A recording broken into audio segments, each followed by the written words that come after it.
Hi, everyone. Welcome to our workshop on doing research at Regent Library. I'm Denise Cruz. I am a librarian and I am one of the main research librarians, so I'm available at any time to help you with your research or any questions that you have about the library. So just feel free to email me. My email is on the PowerPoint right here. So today I'm going to go through a quick PowerPoint with just an overview of some good principles for research, and then I'm going to show you hands-on what it looks like. Before we get started, if everyone, if you want to share, if you could write into the chat kind of generally what field you're studying, like what major are you in or what program or, kind of what your subject is overall. And also, if you have a specific research topic that you're working on or that you're interested in, that would be great as well. Thank you so much for sharing, because that will help me kind of know where you're coming from and what I can cover and so on.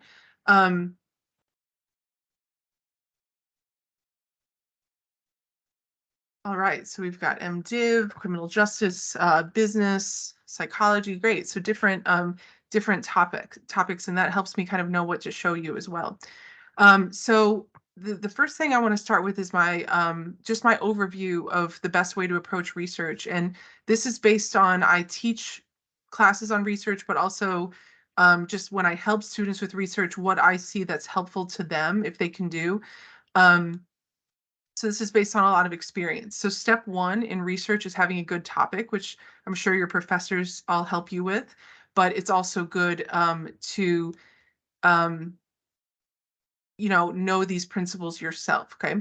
So the first aspect of a good topic is that it's narrow and specific. So it's not too broad, not too general. And the second aspect of a good topic is that it's unsettled or mysterious, meaning people wonder about it. And if it's something that everyone already knows about or that's kind of obvious to people, it's not really interesting. And if it's too broad, it's not going to be interesting either. If you can find a specific angle on it, narrow it down, and find something that's interesting, that's key. You also want to find something that's researchable. So you want to know, is there even research out there on this? And you have to be honest with yourself. If there's nothing about it that you can find out, or you can't prove the point that you want to make, then it might not be the best topic. Or it might be something for you to do some original research on, but it might be hard to find other people's sources on it. Also pick something that's manageable, meaning that you can be successful in your paper and it's not going to be such a struggle to master this topic or find things on it that it will be just a difficult struggle throughout the whole process.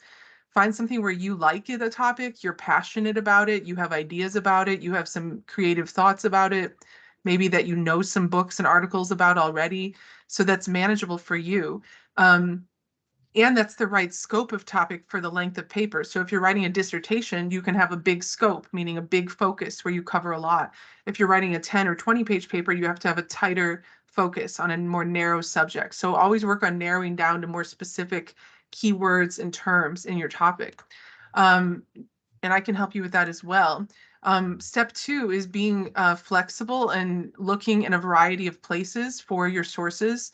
So sometimes students tell me they can't find anything, but they might not be looking in a lot of different places for the research.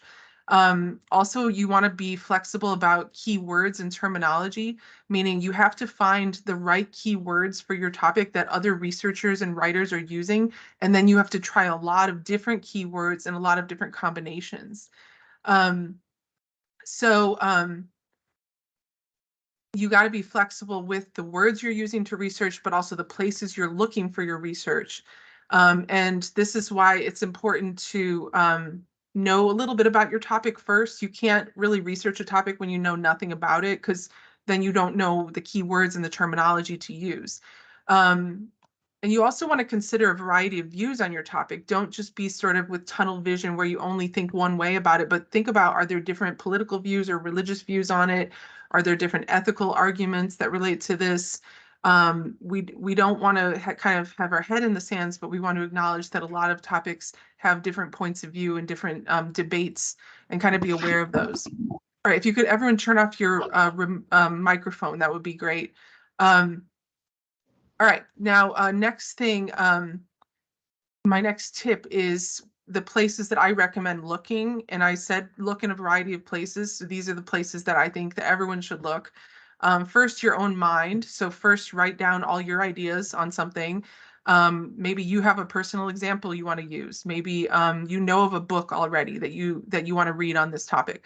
Maybe you have reasons in mind to argue for your thesis, or maybe you're aware of other views on it. And so first of all, brainstorm everything you know and your own personal thoughts and evidence that you can use already. Then I would try Google next. And I know some people are kind of down on Google, but I find it's really helpful because you have to kind of know some basics about your topic before getting into the depths of it. Um, and Google has a lot of free stuff on it. You know, it has great newspaper articles, magazine articles, think tanks, which are political organizations. It has free university articles. It has free archives and historical documents and classic sources and videos and all kinds of stuff. So Google is also a really powerful search. So if you're kind of stuck and you don't know the right terminology, look up your topic on Google and see if you can get some ideas about the right keywords to use. You have to use discernment with Google, but that's okay because we're all intelligent people, right? We don't just gullibly sort of accept everything that we read, right? So you have to keep in mind with Google, a lot of it will be biased, a lot of it's commercial and trying to sell you something. A lot of it is kind of one-sided, and Google itself has political bias, it's proven. But you can still use it to your advantage if you use discernment and use it strategically. So, for example, if you want a Christian point of view, look up a Christian magazine title with your topic, like Christianity Today or First Things. If you want a, political point of view, look up the name of a certain magazine or newspaper that has that point of view along with your topic, so you get articles just from that publication. So there's different strategies you can use, and the next thing I would do is try Google Scholar, which is a great tool because it has the power of a Google search, meaning it's going to like kind of predict what you want to see, because Google has that weird ability to like read our minds and know what we're looking for. But it is focused just on academic sources that your professors will love to see you using. And you can link it to the Regent library. And so it's a great tool, and I'm going to show you how to do that. And it's great when you're stumped and you don't know what terms to use or how to narrow your topic down. And Google Scholar is a good place to start. The next thing is Primo, which is our library search, and it's a very powerful search also. But you have to kind of know what terminology to use when you start Primo. If you're just kind of throwing words out there that are not really academic terms, or you're putting in too many terms, or you're not spelling them right, or something like that, you're not going to have a lot of luck in Primo. So you have to use that the right way. And it searches everything at the library. So books, ebooks, articles, videos, everything we have. So that's a great place to start your library research. And I'm going to show you that. And then the next thing is databases. So databases are also searched by Primo, but you also want to go into the databases just for your field. And that's because you want a more focused search on just your field, just psych or divinity or literature or business or history, whatever it is that you're looking at. So I would try all these different places to get different perspectives, because they're going to each show you different things and help you at some stage in your research. And always be using discernment, meaning when we read something, we use our critical thinking. We ask ourselves, is it logical? Is it biased? Have they cited their sources? Have they used good research methods? Is it in depth? That sort of thing. So we're always asking, is it a quality source for every source that we look at? All right, the next thing, I already talked about this, why Google, why the library. So some people just stay in Google, and that's a big problem because we need to use the library. And you as a student or a faculty member, your tuition or your membership in the university is a great privilege that allows you to use wonderful resources. So you should take advantage of them. And I have a lot of alumni contact me and say, why can't I use the databases? And so it's like when you're a student, you want to take advantage of that because it's a great tool. So what do we have? Well, the university puts a lot of resources into the library for you to be able to do great research. So we have, for example, 1.25 million ebooks and about 250,000 print books. So that's, getting up towards 2 million books that you can access through our library. And even the print books can be mailed to you if you live at a distance, or we can copy parts of it and send it as a PDF to you. We have 250 subscription databases that the university pays for, and you're not going to find that stuff on the internet. It's going to be stuff that is not freely available anywhere else. So you want to use the library because that's going to be the academic sources that you need. Plus, we have interlibrary loan. We have a whole team of people here that are borrowing sources for you from other libraries around the country. So you're really not limited. You can pretty much get anything that you need from the library, even if we don't own it. We will get it for you, or we'll purchase it for you if we can. And then the last thing is we have great tech tools for organizing your research, helping you cite your sources easily, saving your research and things like that. So I'll show you those as well. So there are many types of sources, and you want to try to find, keep an open mind to find different types of sources. For example, primary sources, which are like historical documents or texts or artifacts. And depending on your field, this will be different for everyone. But of course, academic, scholarly, peer-reviewed journal articles. So peer-reviewed means other experts have checked the article. So that most of your professors will want you to have peer-reviewed journal, but it's also called scholarly and academic sometimes. So just keep that in mind. It has different labels. There's also academic books and book chapters that you can use. We have tons of those, as I mentioned. Think tanks, which are online, popular books. We have many of those. Classics, don't forget the older books, creative and artistic sources. And so there's most of these are available through the library. And, I'll show you how to kind of find these different kinds of sources as well. Next thing I want to show you is our Ask a Librarian page. This is what it looks like. And this is how you contact me or Meredith Ader. We are your two primary research librarians. And you can use our 24/7 chat, and either we will answer it or one of our partner librarians at another institution will answer it instantly, 24 hours a day. You can also call the front desk here and ask for a librarian, or just ask the front desk a question about your account, or how to use something on the internet or whatever. And then you can also submit a question or email us, or you can attend a workshop, or you can schedule an appointment for any time. So there's all these great ways to contact us, depending on what you prefer. Do you prefer an appointment? Do you prefer an email or submitting a question? Do you prefer an instant chat, and so on? And then the last thing I want to show you is our YouTube channel, where we have a lot of great short videos that show you how to use our different tools. And they're great because they're only a couple minutes long, really get to the point and really show you how to use our different databases and our Primo search and things like that. And there's also longer workshops like this one that are posted on there. So check that out. And you can always just Google Regent University Library YouTube or Regent University, whatever. Like Google is a great way to bring up these pages if you're looking for them. All right, so I'm going to now show you some of these tools, and I'm going to share my screen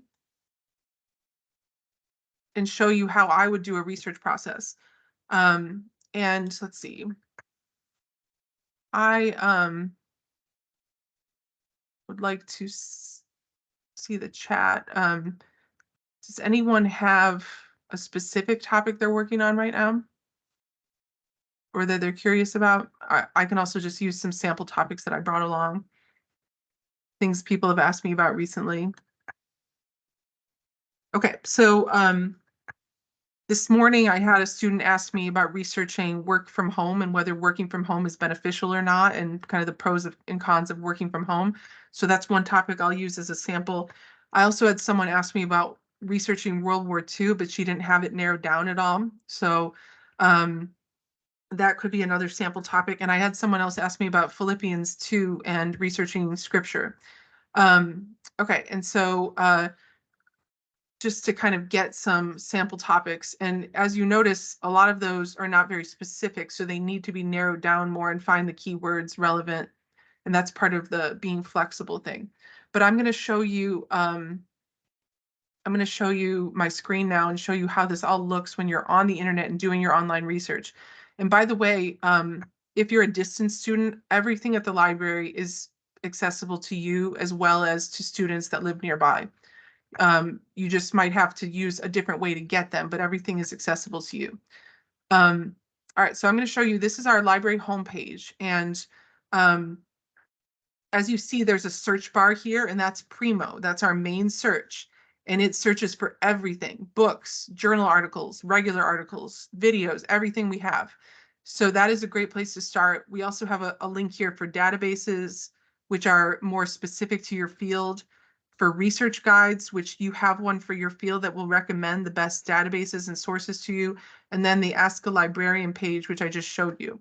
So say that I'm looking up work from home, and I want to know if that's, you know, if it's beneficial or if it's harmful to workers and to companies. So I might look up work from home, um, and pros and cons and benefits and problems. And I notice I put work from home in quotation marks because I wanted the exact phrase work from home. And so that's a really good trick to use when you're researching, is put your phrases in quotation marks if it's an exact phrase where you want that exact wording, exact spelling and everything, because it's going to help narrow it down. So notice I get some articles that come up here, and it actually gives me some ideas about pros and cons. And that's sort of an AI thing that Google does now, where it's kind of giving you ideas. Um, Now notice some of these are, not the best websites. The articles are going to be kind of short and not very original. They might even be biased or something, or Reddit is like a social media site. And so these are not good sources to cite, obviously, so you wouldn't cite these in your paper. But this one is from US News and World Report, which is a magazine that's pretty respectable. So this might be a good article to use as a starting point, and I could cite the author. I could find out more about her, see, is she a well-known person, maybe an expert in this topic. And so then I can read this as a starting point to just get some background and understand some of the basic ideas and the terms that are related to my topic. So notice also she has linked some things. And so she's linked some other articles which might have good academic research in them. So it might be a good place to find academic research as well.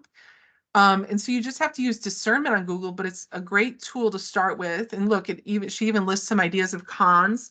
And so obviously, if you take any of her ideas, you would want to cite her, right? Don't ever take anyone's ideas without citing. But you can also just read it and then move on and keep looking for other articles. And so that's a good one. If I go down here, University of South Florida, that could be a good source because it's more of an academic source.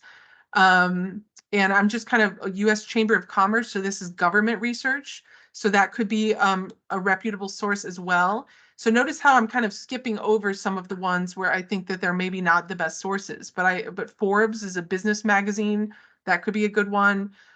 So The Economist is a great, very reputable business magazine. So that could be a good one too. So you just want to learn a little bit about your topic to start and get some ideas. Now, what if, say that I'm looking on the web and I find a citation of um, a academic article, and I want to know if our library owns it. We have this great tool at Regent called LibKey Nomad, which will tell you when you're on the web if we own any of the sources. So if I'm in Wikipedia and I'm reading about remote work, which by the way, this is already telling me there's different terms I can use to research. I can use remote work, I can use e-work, telework, multi-locational work, work from home. These are all different terms that I'm learning from reading through the Wikipedia page. So even though Wikipedia is not a good source to cite, it's still giving me some background information on my topic. So look at this, it has different terms: telecommuting, telework, work from home, hybrid work. So that's going to help me a lot in the future. So now I know the keywords to use. Notice this little blue button in the bottom left. This is LibKey Nomad. This is what I was mentioning a minute ago. It's a really great tool that you can download through Regent for free. And this will give you instant links back to our library articles from the web. So notice down here in the references of the Wikipedia articles, see all these download PDFs? That means these are all academic articles, so good articles that you can use and cite. And Regent is going to link you back to our articles from Wikipedia or from any website where they're cited. And notice there's a lot of academic articles cited here. So this is like an instant ready-made bibliography on this topic for you. So you can kind of scroll through those and see if they're of interest to you. So that is really nice. And if you want to download LibKey, you go to the Regent University Library Tech Tools page, which is right here, and see there's my picture. And it says LibKey Nomad. You just click on this and you just download it, and it becomes part of your internet browser. It's an add-on or an extension. And so that's a really wonderful way to use Google. All right, so moving on from Google, now I'm going to try Google Scholar. And so now I know some ideas of different terms to use. So I have work from home or remote work or multi-locational work. So I have my terms in mind and benefits or problems. So I'm going to click that. Now notice in Google Scholar, I put a ton of terms in there because Google Scholar is very flexible. It allows me to put a lot of words if I'm not sure which terms to use.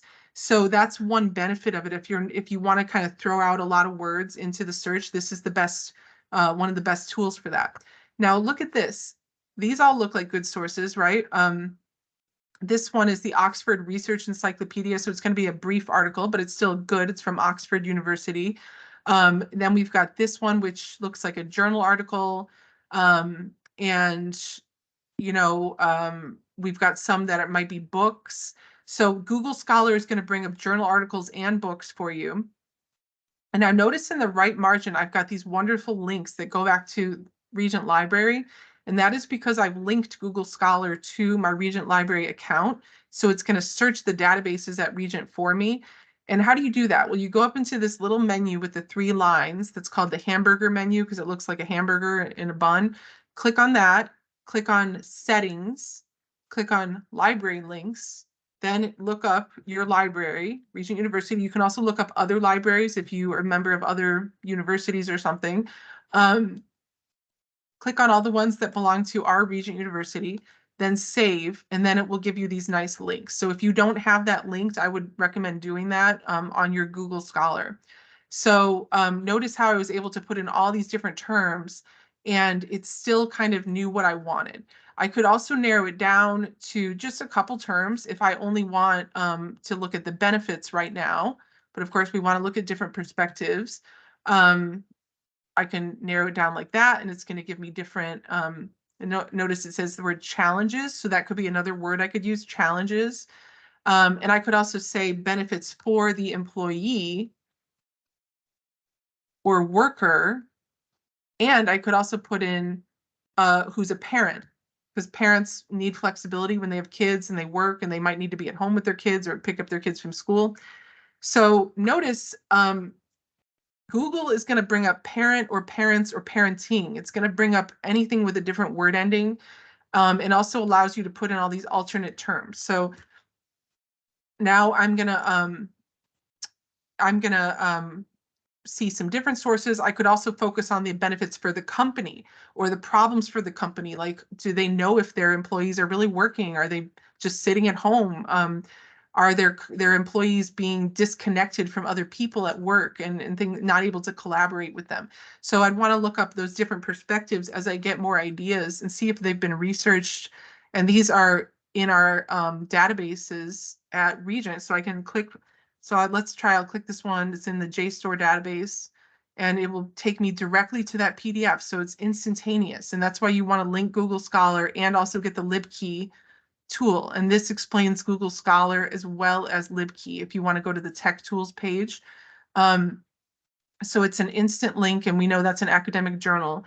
All right, so that is Google Scholar. The next thing I would try is Primo, which is our main search. Now, remember when I was on the library homepage, it looked like this. It had a bar and I can just search here. I can click on search and then it takes me over to this full Primo page where I get all my options. And so make sure you sign in when you're in Primo. That's the most important thing to start with, because if you're not signed in, you won't get to see your online sources that are there. So once I'm in Primo, there's a lot of things I can look at here. There's some tabs at the top. There's my account. I can click on my name and see any books I have checked out, or my RefWorks account, which is a place where I can keep my bibliography of sources, my requests that I've made through interlibrary loan, my favorites. So I can also click on this thumbtack to see my favorites up here. So your account is there in Primo. And that is really important to know where your account is in the library. And then also you can get to the databases up here by clicking on A to Z databases. You can click on the journal and magazine search. If you want to see if we own a particular journal or magazine, you can just look it up by title. So for example, I want to know, do we own, First Things, which is a magazine. And we do. We have it in a database right here. So, you can also look up, do we own a newspaper? Or do we own, and we do, we have Wall Street Journal. If you want to look up newspaper articles, you can also click on the tab called Newspaper Articles, and that's a special search just for newspapers. But what if I want to go to the main Primo search and look for mostly academic sources, that sort of thing? So I'm going to try some of my terms that I just found, like work from home and hybrid, because I want to look up people that do a little bit of work in the office, but they also go home, and I want to see challenges for that. And in Primo, I want to put a star on the end of a word if I don't know the word ending that I want. I don't know if I want challenging, challenges, challenge. So I'm going to truncate it or shorten the word with an asterisk, and then I'll get different word endings. Now, what if I want to also, if I look it up this way, I'm going to get all of these words in my search, and it's going to limit me to only sources like that.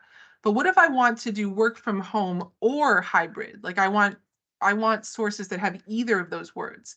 Then I use what's called an operator. So I do it in capital letters or, and that will give me an option to have alternate terms or synonyms, meaning I can take a source with work from home in it or hybrid, but I definitely want the word challenge. So I'm going to put and in capital letters here. And I really want the word challenge, but I might also want the word problem because it kind of means the same thing as challenge. So I might put an or problem. And I might also want the word downside because that kind of means the same thing. So now see, I've got two parentheses here, and that means I can have one of these words, either work from home or hybrid work, and then challenges or problems or downside. And by the way, I'll put work in here. So now I'm going to click on search or click on the magnifying glass or just hit enter, and it's going to bring up my sources. So now I've got over 100,000 sources. That's a lot, right? It's a big search. Now look at this. I've got a video, I've got an ebook, I've got an article. What if I want to narrow this down a little more? One way to narrow it down is I could click on full access online over on the left, and that will bring me only online sources, meaning no print books, no print articles, but only things I can read instantly right away. So if you're in a hurry, you might want to click on full access online so you only get online sources. If you want only print books because you want to come to the library and get a book, you can click on held by the library in print. If you only want peer-reviewed journal articles, you can click on that. Or you can click on articles right here, or books, or you can click on ebooks. That's a good way to do it. If you want a definition real quick from an encyclopedia or a dictionary, you can click on reference. So there's all different ways over here. You can also do it by date. You can order it by date up here. You can narrow down to the last couple of years over here, because I know a lot of professors will say they only want recent articles. So these are this goes all the way back to the year 1000. So we don't want that. We want it a little more recent than that, although classic sources are good too. But what if I just want, let's say books. I'm going to click on books. It's going to narrow it down. So this is not the most relevant, but this one is. Say COVID made a lot of people work from home, so I might want to add COVID to my search or click on this, and it's going to give me an idea to research how COVID affected the work from home trend. And then here, so I'm looking at a book. Now notice it's a free book online. It's called open access, which just means it's free on the web. So I can click on it to see the book. Or I can borrow it from another library. If it was not free online, I could click get it, and then they would send me a physical book from another library, not our library, but one of our partner libraries. Or I could get a chapter copied as a PDF right here by clicking get it. And so these are great options for you that you can do really fast. You can also go down here and look at the authors, the subjects that the library has catalog this book under. So if you want to look up COVID or more sources on work from home, you could click on here where it says work from home or WFH right here. You can also look at a summary of the source. You can also click the thumbtack if you want to save it as a favorite. You can email it to yourself. You can get a link to it, or you can cite it. So say you have MLA citation format or Chicago Turabian or whatever, then you can copy and paste this citation into your bibliography in your paper, and it saves you a lot of time on citations. You can also export it to RefWorks, which is a special account you have for free as a student that will help you save your research and form a bibliography and cite your sources in the proper format. So that is a great tool. Now, this is an ebook. So if I want to get into this ebook or an e-article, I would just click available online, and then it was going to take me right into the database where we have this article. So notice, actually, this is a book, sorry. So I can either click here or here for viewing the whole book. I want to look at the ebook. And now I can read the ebook online instantly. And see, this is the table of contents. So I want to find the chapter I want, or maybe I'll just read the whole thing, whatever I want to do. I can also download a chapter, print a chapter, or save a chapter to my computer. So I can do that here. But I'm going to go back to the search. And so you always want to look for these green links for online sources, because that's going to help you get into the source online if you're signed in. So make sure your name is up here in the top right. Now look down here where it says available at Regent University Library General Collection. That means it's a print book. It's not a ebook. So if you want this book, you can either request the copy be mailed to you or be held at the front desk if you live close by, by clicking request Regent's copy, and then it will ask you what location. Do you want it personal delivery to your home? Do you want it picked up here? Or you can request a PDF of one of the chapters in the book. We can't copy the whole thing for you, but we can copy a chapter for you. So just put in all the information you know, like do you know the pages the chapter's on or the title of the chapter? And if you don't know some of this information, that's okay. Just write like a 1 or something, and then fill out as much as you know. Click full chapter if you want the full chapter. Click this box at the bottom for copyright law, and then you just send it off. Hit send digitization request, and they will copy it and email it to you. So there's all different kinds of options in Primo to find what you need. It's a great, huge search for you. You can also click advanced search up at the top and kind of use the advanced search bars to, instead of the operators like and or.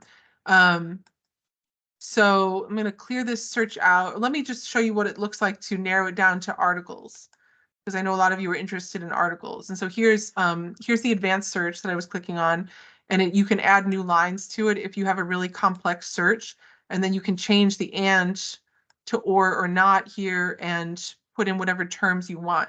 Make sure to spell everything correctly in Primo. It's not like Google, where you can kind of spell things wrong and it knows what you mean. This, you have to spell it correctly and you have to be kind of precise. All right, so you can also narrow it down by subject over there, but I'm going to clear out the search.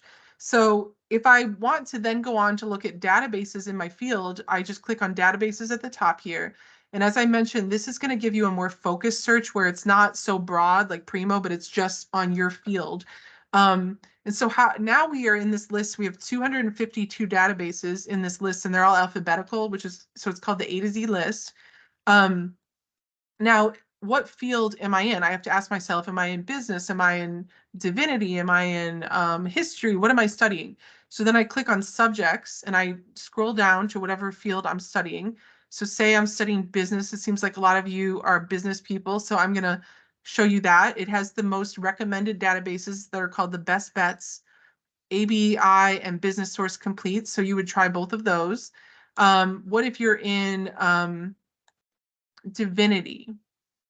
And say you already know the name of the database you're looking for, you can just type it in here under keyword, or you can scroll down alphabetically and find it.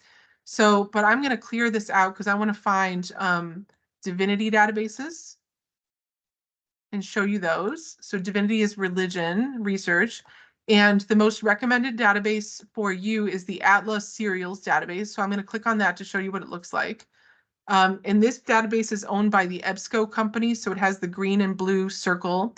And there's a lot of databases owned by this same company that we subscribe to.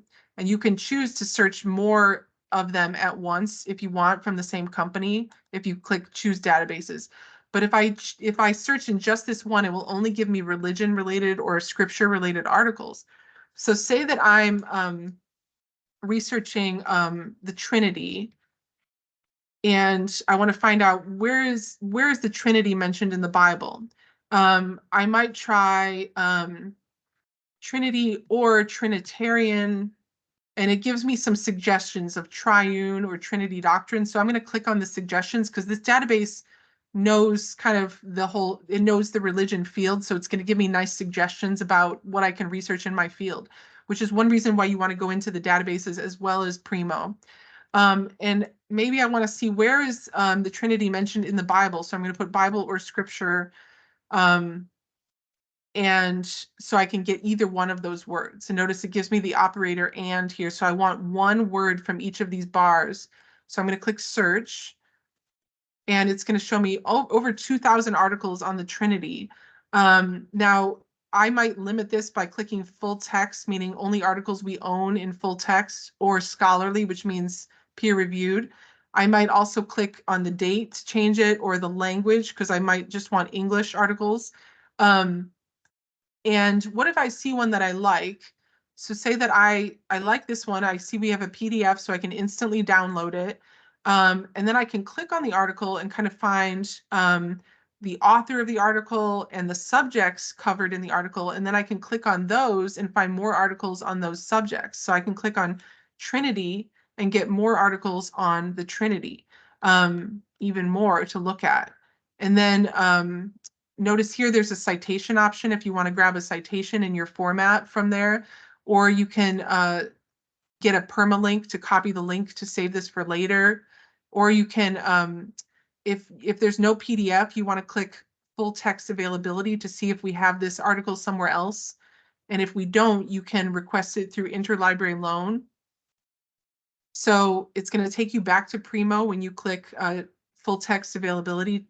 And we don't own this article. See, so it says get digital copy. I can request it from another library.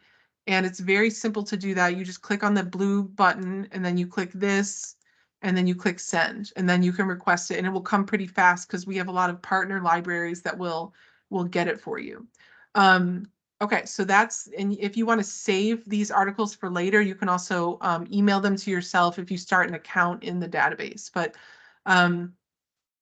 another great tool in this database is click on scriptures at the top, and it will take you through all the books of the Bible. So say you have a verse in Matthew that you think is talking about the Trinity, and you want to research just that verse in Matthew. So you expand Matthew. You then expand the chapter 6 that you're looking at, and you're really looking at chapter or verse 10. So then it's going to give you articles on just that verse of the Bible. Notice some are in Korean and things like that in German, but these are just articles on that verse.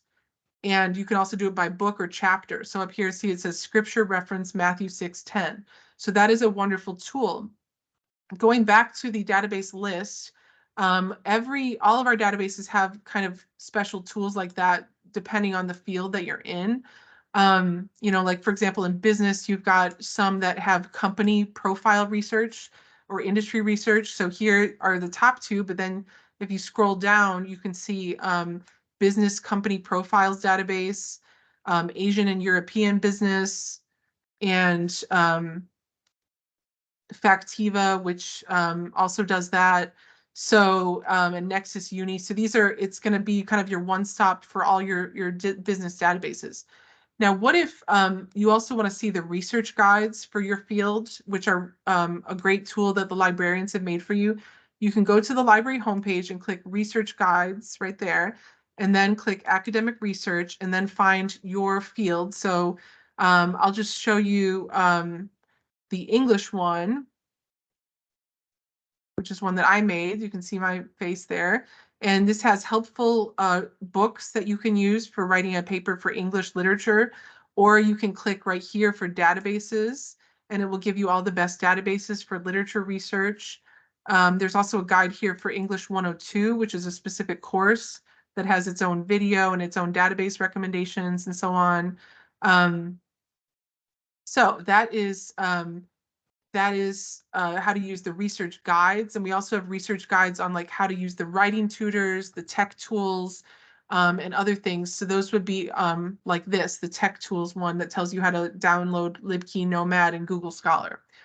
All right, so that's a lot. I went through a lot really fast. Let's see. If anyone has a question now or a topic that you're working on, that would be great for you to share. Hello, Dr. Cruz. Is it all right if we share over voice? I'm not able to open the chat over this time. Sure. Cool. I had one question. I can't see if another has posed a question before me, so I'm sorry if I'm butting in. Is peer review like, sorry, if you go on Google Scholar and you find an article that seems to be written by two authors, let's say it's an academic article, is that always synonymous with a peer-reviewed article? If it has more than one author? Is that what you're asking? Okay. No, because usually the peers that review the article are not actually listed. They're kind of secret reviewers because they, especially if they don't like the article and they prevent you from getting it published, they don't want you to like hate them forever. And there has to be like an unbiased, process in reviewing it. So you're not going to see the reviewers listed. The authors will just be the people that wrote it. And so a lot of fields will have multiple authors, like science articles. We usually have like 4 or 5 authors. And it might be like one person was the primary writer, but the other people were guiding him in his research, like they were his dissertation advisors or something. In other fields, you'll have joint authors. And so they're all just equal authors. They all are listed as authors. But a lot of fields, you'll just have one author, like English or history or something like that, or religion. You'll just have one author on the article. And that's fine. That's peer reviewed as well. It's just that you don't see the names of the reviewers. They're secretive. So I don't know if that helps. That does help. And just for clarification, basically, you don't have to necessarily automatically select peer review to show peer reviewed articles. Sometimes it'll be in Google Scholar, even if you didn't click peer reviewed. Basically, my main question that I'm trying to get at is, yeah. Okay. Yeah, so whether you're looking in Google Scholar or Primo or databases, most of the articles you're going to see are peer reviewed.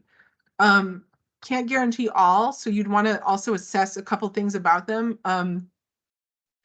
For one thing, well, first of all, in Primo, it will have a purple label that says peer reviewed.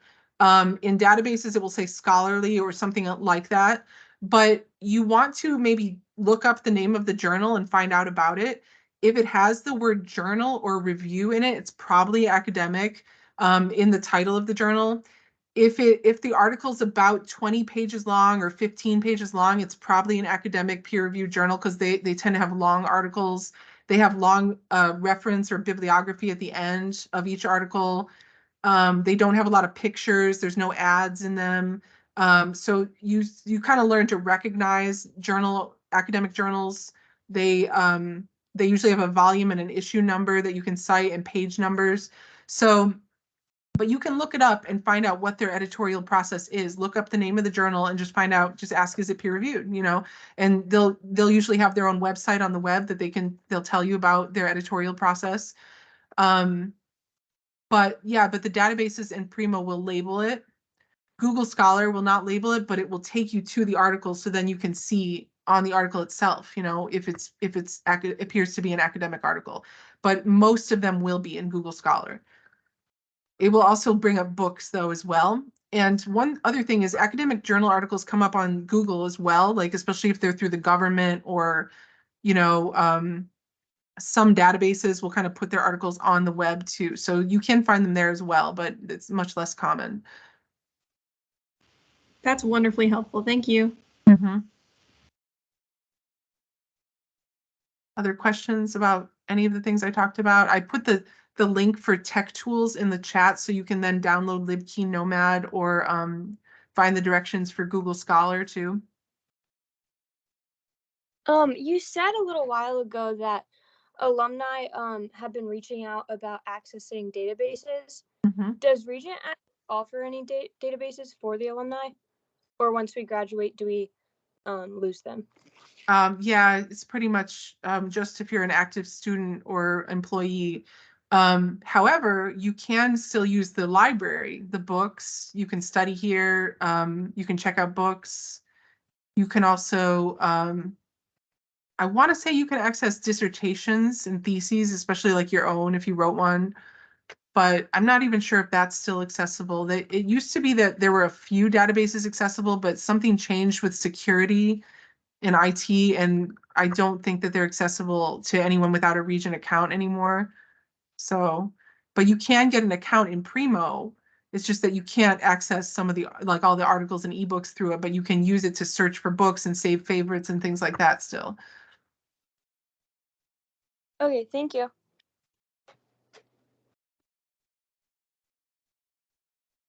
Okay, so Rachel typed in a question. She narrowed her topic to the Disney Corporation should be held responsible and discouraged from pushing sexual orientation and identification depictions in films and television programs targeted at children. Is that too specific? No, I don't think that's too specific. There's a lot of different things you could probably research with that, like for example, like first of all, you'd have to show that it's a common problem that, you give examples of films and TV shows that actually do this and actually quote the shows and the movies or describe the scene in the movie. Then you'd want to argue why it's a problem. So you'd want to research, you could make the argument from a more Christian perspective or a secular perspective. You'd want to look at age appropriateness for film or for children's literature and kind of look at things that people have written about age appropriate criteria and when is appropriate to introduce children to like sexual questions and images and things like that. And so, yeah, I think that could work. You probably have to sort of piece together sources for different parts of your topic. You might not find things exactly on, because like academics will not be taking that point of view at all, because you're not going to find a more conservative or religious point of view in a lot of academic articles. But that doesn't mean you can't make that argument. You can, and you can use Christian sources that you can find like on the web or through the library. And you can also use scripture, of course, and you can use, like I said, journal articles that research age-appropriate criteria and the effect of exposing children to sexual things on the media, or maybe like you could research like how impressionable children are, like do they imitate what they see in a movie or a TV show? That I'm sure there's been research done on that, and you could research other things that they might imitate, like other kinds of behavior, like language or violence or whatever it is, like, so I don't know if that helps. Any other questions about a certain topic or? I did have one other question. Yeah. Is it basically scholarly plagiarism or malpractice to use a citation generator like Grammarly citation? Why would it be malpractice? Just because I like didn't know. if Yeah, I it's didn't know if that. inaccurate or? Yes, I learned a couple of citation rules in high school, but I've since forgotten most of them, like, when to italicize a title or basically how to write an author's name in a citation. I'm thinking specifically a full text citation at the bottom of a paper, and in the past I've generally used like a citation machine like Grammarly, and I'll put in the title, I'll put in the authors and the year it was published, and I'll go ahead and it'll generate a full citation for me. Is that wrong to do, basically? No. As you see, we have a lot of tools at the library like Primo and the RefWorks, which will do citations for you. But what I always say is like, just check them because they do make errors. Like sometimes they'll have things in the wrong order, or they'll get the capitalization wrong, or, you know, sometimes they'll list the translator as the author, or they'll leave something out that you need in the citation altogether. You know, some of them, whoever set them didn't quite set them quite accurately to the right updated format, you know, so it's like, it's a good place to start, but it's, you have to know the format yourself and check it. And we have MLA and Chicago handbooks through in our database lists online to refer to. Also, most of these groups have free websites where they give examples of citations that you can check it against. So I would recommend that. Also, the Writing Center here helps with citations.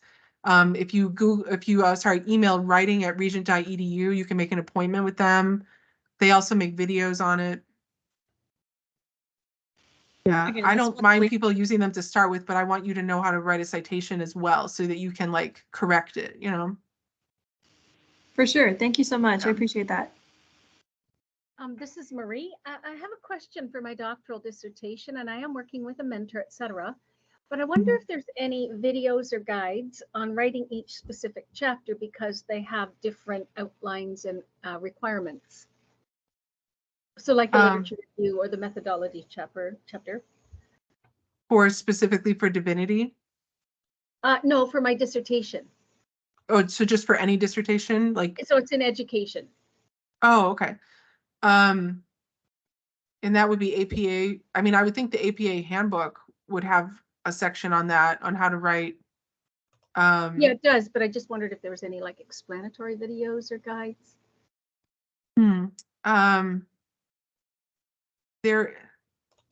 I was just looking the other day, Regent has a website on guidelines for your dissertation. I'm not sure it would get that specific though. Okay. I could look into it for you. You could also email Meredith Aders. She's kind of the specialist in education research here. I will. You might Thank you. know her already. This is Yeah. her email. Yeah. She may know about that. She's marvelous. Yeah, and thank you, Denise, right? And then I think Zan mentioned wanting to know about divinity and primo. Right, so this one, in this question, can I link RefWorks to Google sources or just Primo? Only Primo, but you can import sources from the web into RefWorks. All right. So Zan, I would show you in Primo how to do a commentary search, which is a good thing to know how to do. Like say you're researching Genesis and Abraham's sacrifice of Isaac or something like that. You could just look up Genesis commentary, and we have a lot of them in print or we have them online. So if you need them only online, you could go over here and click full access online. And if you need a certain commentary, like you need Yale or, you know, whatever, Baker or something, you could put that in the search as well. Another thing you can do is just look up the topic, like the binding of Isaac, and or the scripture reference. And so notice how many sources come up, and then you can narrow it down, or you can add more terms. You could put that in quotation marks to get that exact phrase. You could look up Genesis, say I'm going to look up Genesis 9 because I'm interested in that chapter. And then you'll get articles that reference Genesis 9, or you can put it in quotation marks to get it even more precise. And then I would also, as I mentioned, always go over to the database list and look at ATLA, which is the main theological. There's about 5 ATLA databases. The one I showed you before was just journal articles, but they have ebooks and other things like that too. So you could narrow it down by divinity databases. And I usually think to try at least ProQuest and ATLA. So I'll show you those. So the top here is the best bet. So I would try ProQuest Religion and ATLA and maybe ATLA ebook. and at least try those. But they're also going to be the same things that came up in Primo, but they're just going to be like more focused on a certain group of sources that's going to come up. So, and then here we have a database of just Bible commentaries from Yale, and other topics. So, other questions?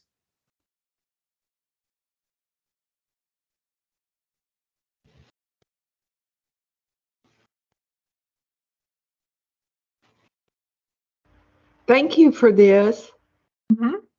Thanks for coming. Very helpful, very detailed, and I really enjoyed that. Good.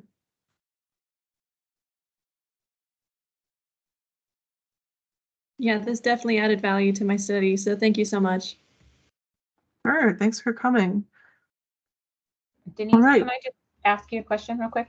Yeah, sure. There was a person that had mentioned something about Disney and kind of the shift in different things that have happened with how they're presenting, kind of cultural or political agendas in their movies. Mhm. That person may want to consider looking at the Don't Say Gay bill and the fight of how DeSantis's bill against Disney, and some people were trying, some businesses were trying to leave Florida at that time, and how that affect that. Maybe some research that could kind of help. Yeah, definitely. I mean, yeah, because Ron DeSantis, governor of Florida, had sort of a conflict with Disney. I don't know if it was specifically about this issue, but I think it was related, where he took away some of their like tax protections or something like that. So that would be one way that I guess some people might consider accountability, which the student had mentioned accountability. But it's definitely a debatable topic. Yeah, and like in terms of accountability, maybe boycotts. Like I know a lot of parents are boycotting, and that can make an impact on people's business, like it has with Target and Bud Light. So you could make an analogy with those other businesses that boycotts do, they do prompt change sometimes. For sure. The Don't Mhm. Say Gay bill was for children K-3 in public schools. It had nothing to do with technology and movies and stuff like that. But yeah. Can I ask you another question about research? Mhm. While I have you here, and sometimes what is happening when I'm going to research in my paper? I raised my hand earlier while you were talking about that you can request to loan something that's not available online right away. When I go to request to loan it, it doesn't like give me an email that they're going to, when it's going to be available. I tell them the time parameters I no longer need it for. But I'm Mhm. finding that there's a disconnect in the system, that I can't get the information that I need in a timely manner for my paper. I mean, are you guys aware that there's a disconnect there? Meaning like it's not coming very quickly, or it's not Yeah, coming very. so yes, I'm sorry, I should clarify. Yeah, so when I go in to go for the research and information where the topic looks like what I'm needing to talk about, that looks like it Mhm. would be good, and I go to select it and I tell the range that I want, blah, blah, blah, how you go to submit it. I just don't Mhm. feel like I get the information. It doesn't tell me, because I'm requesting it to be, I'm assuming it's going to be emailed, that I gain access to be emailed because I give the parameters that I need them dates for, but unfortunately I never get notification either by email or whatever. Am I doing something wrong, I guess is what I'm asking. Are you clicking on the thing that says request chapter or PDF?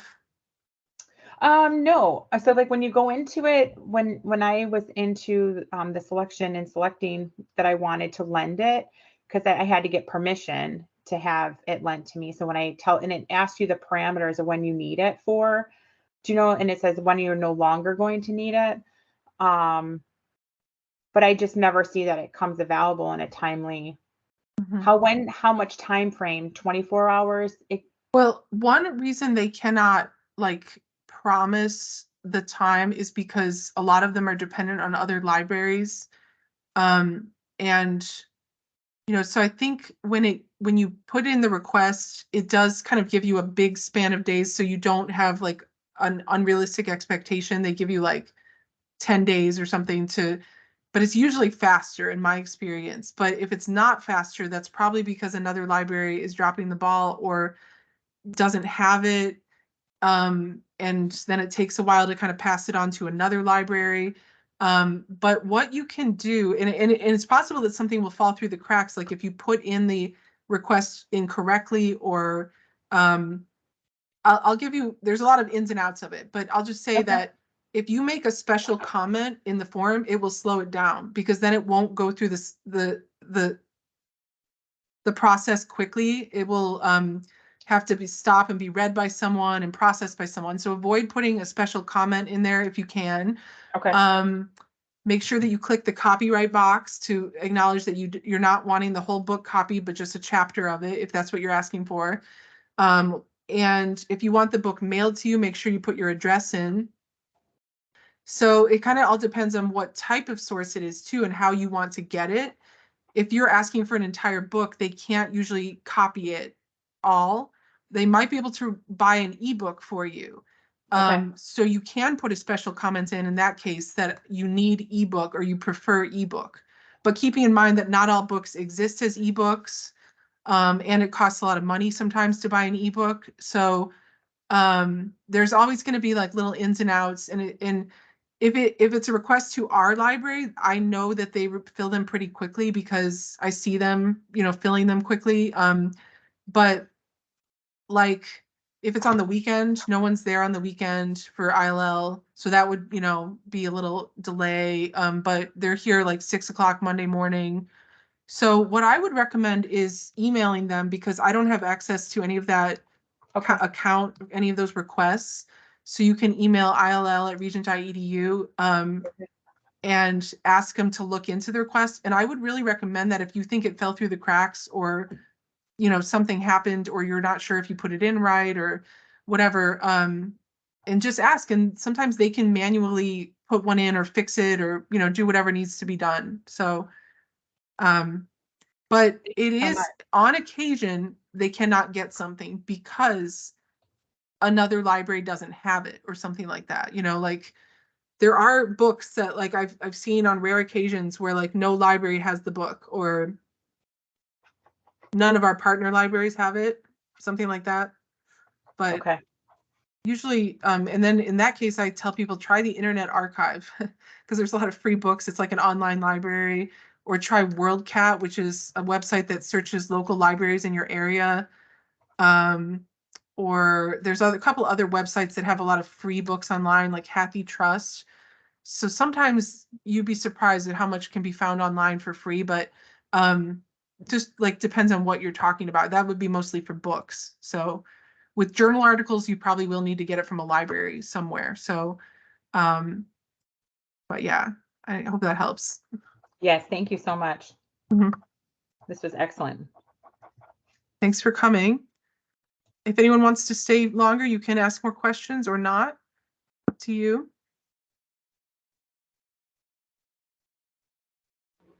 I do have one quick question, if you don't mind. Mhm. This is Michael.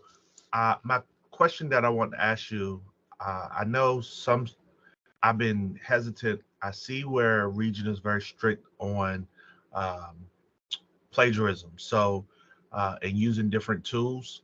So I typically sometimes use a summarization tool. I write out my thoughts, and I put everything together, and then sometimes I use a tool to help me summarize or just help better organize the thoughts. So my question would be: would that be considered plagiarism with Regent, or no?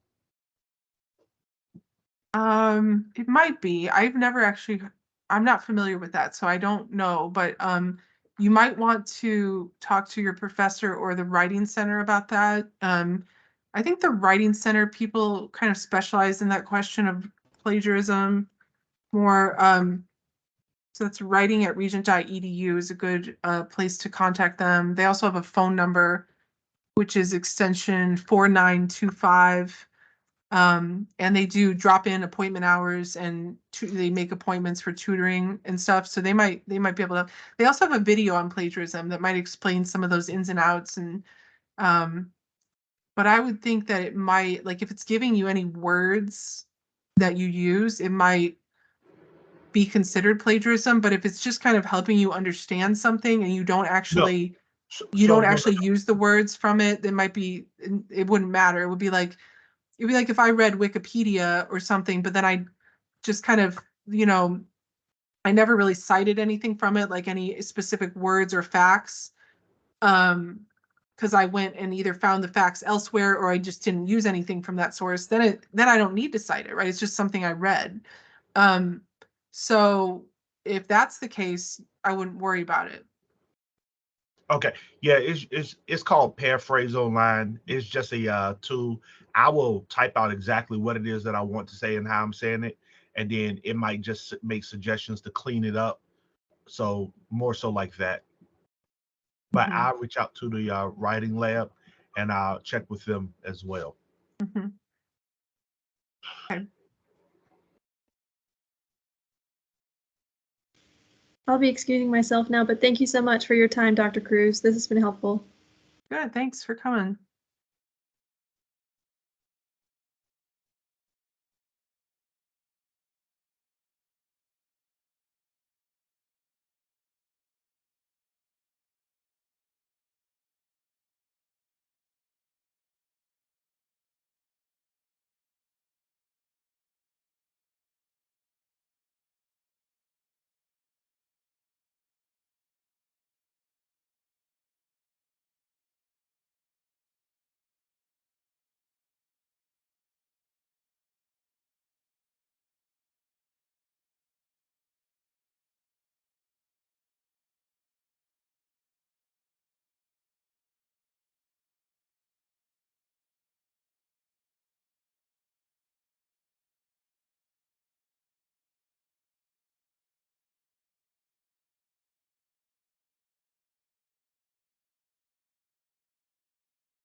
Sandy? You too.